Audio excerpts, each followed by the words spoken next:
Dear students, I hope you enjoyed the last video. Now we are going to continue with dosage calculations. Let's get started. In this topic, we'll learn about the definitions of a few terminologies. The first term is dose. What is dose?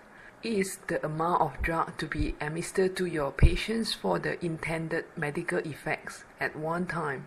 For example, patient taking 1 capsule of antibiotics to treat infections.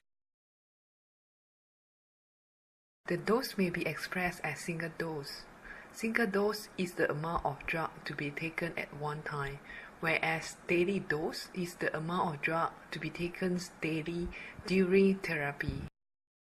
Initial dose is the higher dose of drug to be given to the patient at the beginning course of therapy before maintenance dose, when patient receiving a drug dose to sustain the drug effects. A loading dose is often a larger dose to be administered initially to achieve a therapeutic level of drug, whereas divided dose is a daily dose which may be subdivided to be taken into a few times in a day. It is important to ensure appropriate and correct drug dose for each patient. We can counter checks by using a recognized reference books, for example BNF, US or British Pharmacopoeia, and Martindale's. It is very important to calculate the correct doses of drug to prevent overdose or any serious consequences which can lead to fatalities. In order to know how much of the drug to be given to your patient, we need to know the available drug concentrations or strength in the market.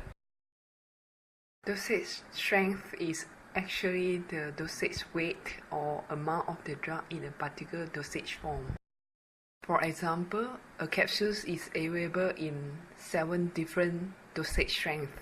It could be 10 mg per capsule, 20 mg per capsule, 30 mg per capsule, and etc. It is important for you to bear in mind for calculations. The first step is to identify the given information. For example, the drug strength available in the market, patient's weight, and the dose required. Then you convert all the measurements to the same unit system. For example, all in milligram or all in gram. What next? You may think and estimate a reasonable amount of drug to be given to your patients. Finally, you can calculate according to the proportion methods or formula methods. Then you can know exactly how much the volume, the amount of drug to be dispensed to your patient. This is what we have now. We'll see you in the next video to kickstart our calculation.